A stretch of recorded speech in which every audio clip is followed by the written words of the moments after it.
Well, it's morning of day 4. We're in this beautiful basin right before Tungsten Pass. We're going to do Tungsten Pass today and Porcupine Pass, and then go into another basin.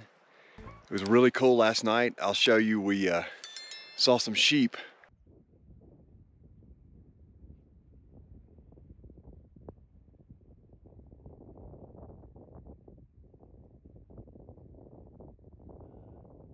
The sheep were being herded. There's some sheep herders down there on the ridge. They had some dogs and some horses that they let run around, and then they would herd the sheep down this trail.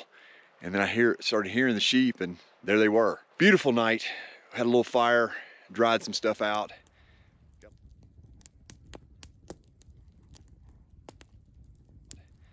Got a long day today, so let's get moving on the trail in the high Uinta mountains. Thanks for watching As the Crow Flies Hiking. Let's go.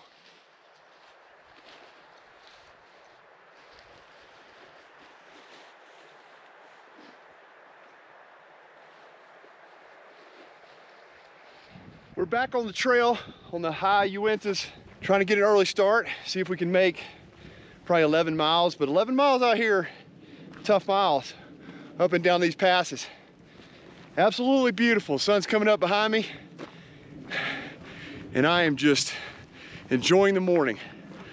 Hope I can hold on and keep my legs moving. Altitude doesn't get to me, and I can just have enough energy to go through the day. So let's keep moving, see what we got for today.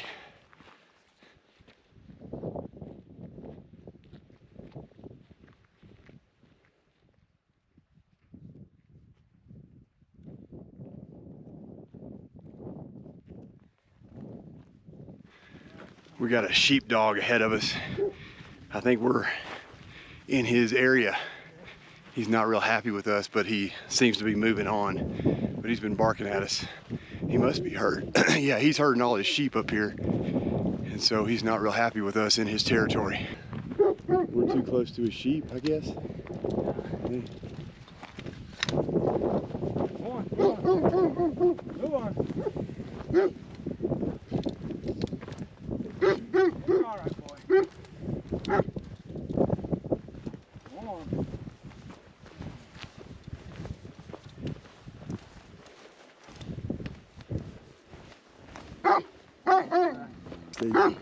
Steve, look out. Go on, go. That dog attacks me, it's gonna be dead.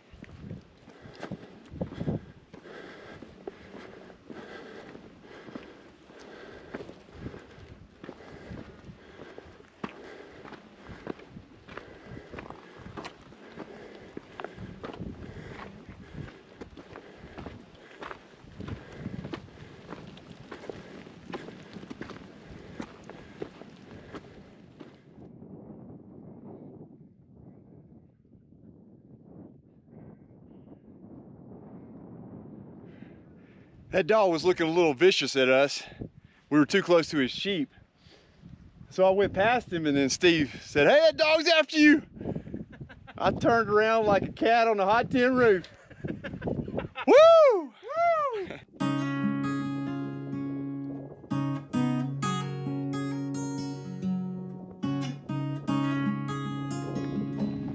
Let's do some fishing. Steve caught a fish on the first cast. Look at that brook. Oh man, he's a dandy. Look at that. Beautiful. Those are the ones you want to eat for dinner right here. Look at that guy. First cast. Look at that baby. Hold this up for the camera. Oh, come on. Easy now. That's a big one too. Very nice. Good job, Steve. Woohoo! Thanks. Got a fish. Got a fish on. What is this one? That's another brook. Brook. Woohoo! Yes, sir. Really? Got it? Yeah, got it.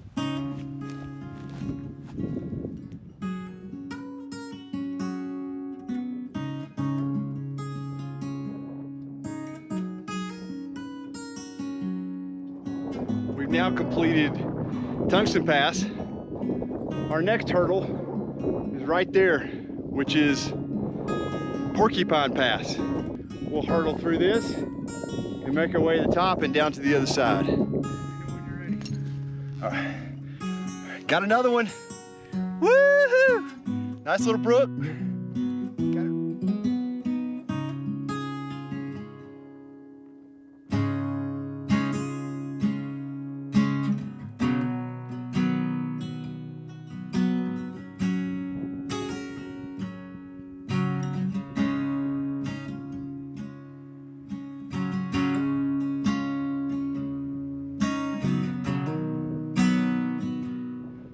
Another beautiful valley back there, just this basin. I think Steve said there's like 18 lakes down there, but we got places to go and other lakes to see. So let's go over Porcupine Pass and see where it leads us.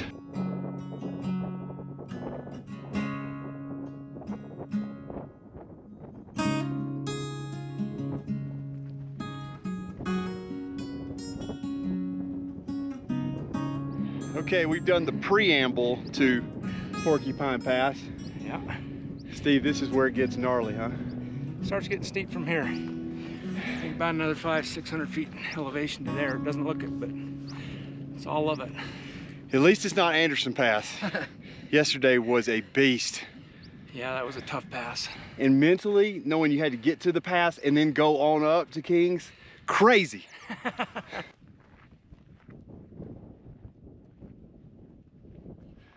I was telling Steve that in the southeast, we don't see this elevation. Of course, we don't even have this elevation, but what we really don't see is we don't see any elevation because then you're in canopy of trees. But out here, you see every bit of the elevation as you're hiking. You know where you're going and you see the elevation above you and you see it behind you. It's amazing.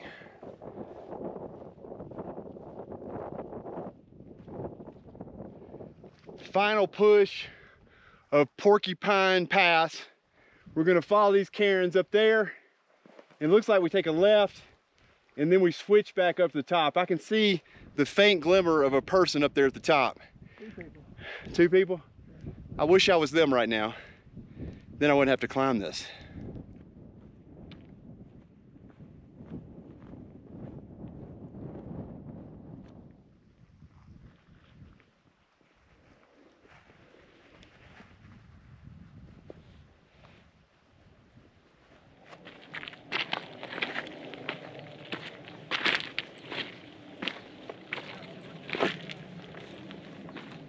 That's where we came from. Porcupine Pass and Tungsten's Pass. Now we're up at the top of Porcupine's Pass and look what's on the other side. Oh my goodness.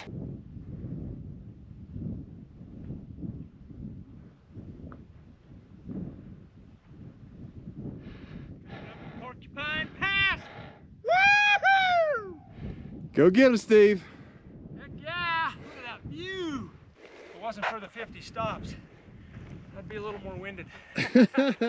Well, now that we've gotten to Porcupine Pass, our next destination is where that thing just drops off. There is a Lambert Lake is what it's called. That's where we'll be camping tonight. We still got a long way to go and a short time to get there. Is that I'm eastbound or westbound and down, rolling up and trucking. Loaded up and packs a truck in. Yeah. Something like that. Smoking a Bandit. Yes, sir. Oh, yeah. Let's do it.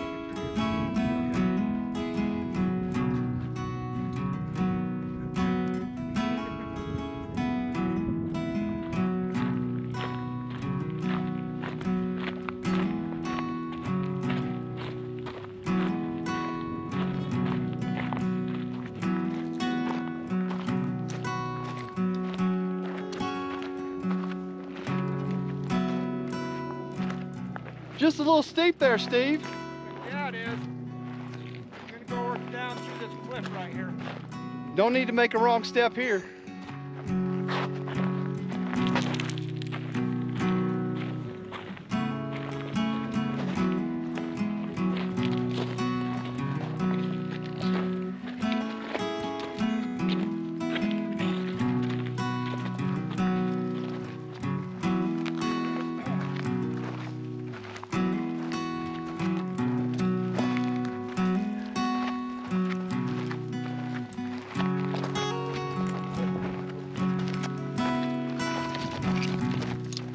We made it off of Porcupine Pass, came down this sketchy side of the ridge, and that's our destination. We wind our way through that basin, off over there to that little cliffy looking area. Around there is some lake, and then I'm gonna catch some fish. This is what we came down.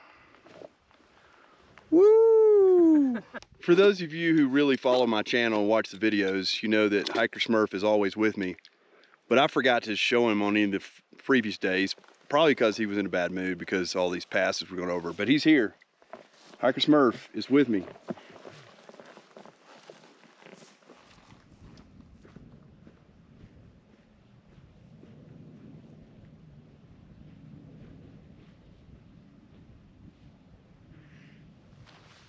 Well, that is the pass behind me, Porcupine Pass, that we came down. Now we're in this beautiful basin looking at more mountains. And over to my right, that's where we're gonna head tomorrow. It's called Red Knob Pass. Pointing up there. And so I'll show you that, but look at this meadow we're in. It's absolutely gorgeous.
Shade. Heck yeah, now we just need water. Okay. So Pax has saved me on two things that I've been panicking about the last few days. Number one is he surprised and put some wipes in my backpack because he knows I don't have any TP left, or just a little bit left. What? So that could be bad. Oh I left my new pack of wipes at home. And then two, he's got a solar pack that is going to save me on my battery pack. So heck yeah. Pax-a-Lot is also savior.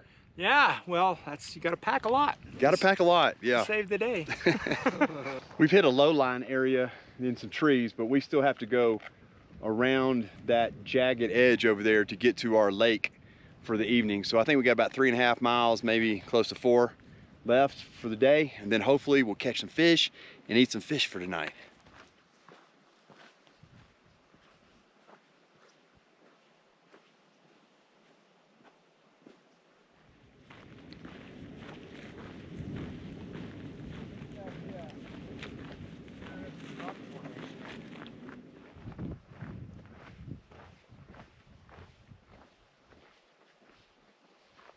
We dropped into this other basin and we've got to get around that cliff there to get to our camp. It's up to around 90 degrees or so. Sun is relentless, but we don't have that much farther, maybe 2 miles left to camp. Beautiful basin. Every time you think that you've seen all the views, you turn the corner and you see some more. Awesome.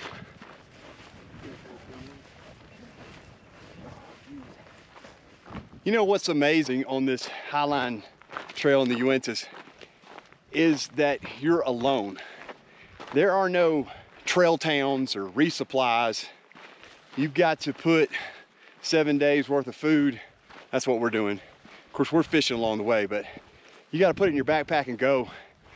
And there's only emergency outs. You don't see anybody. So there's no roads, nothing. It's just vast wilderness. And I'm absolutely loving it. I've dreamed of this trail for years. I'm finally getting to see it. Hands down, most beautiful trail I've ever seen.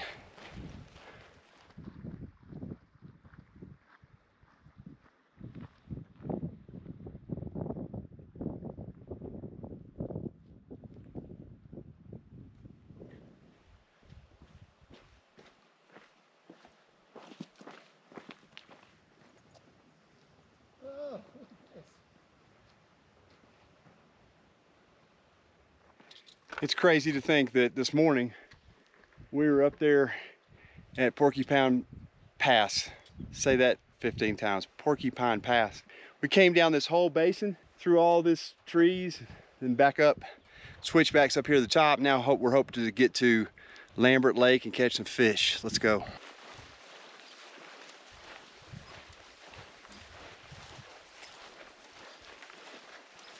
Well, when Paxalot tells you he's going to take you to a fishing spot off trail, he means off trail. And we're down here in the deadfall, but we got a campsite back here that we all can fit in just barely. And this is what we're here for. Turn around and look at this view of this lake. Ready to do some fishing.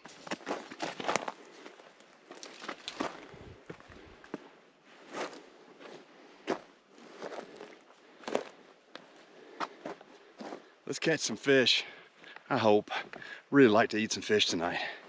If not, it's okay. I got a freeze-dried meal, but it won't be as good as fresh brook trout. Well, unfortunately, it was not in the cards for me tonight to catch fish at Lambert Lake, but Not yet. the fisherman, Steve-O Pax, caught 3 brook trout. So we're cooking them over the fire, and we're gonna eat good tonight. Ooh-wee. On the menu, here they are. Cooked in lemon, pepper, and powdered butter. Oh yeah, fall off the bone. Goodness, let's eat.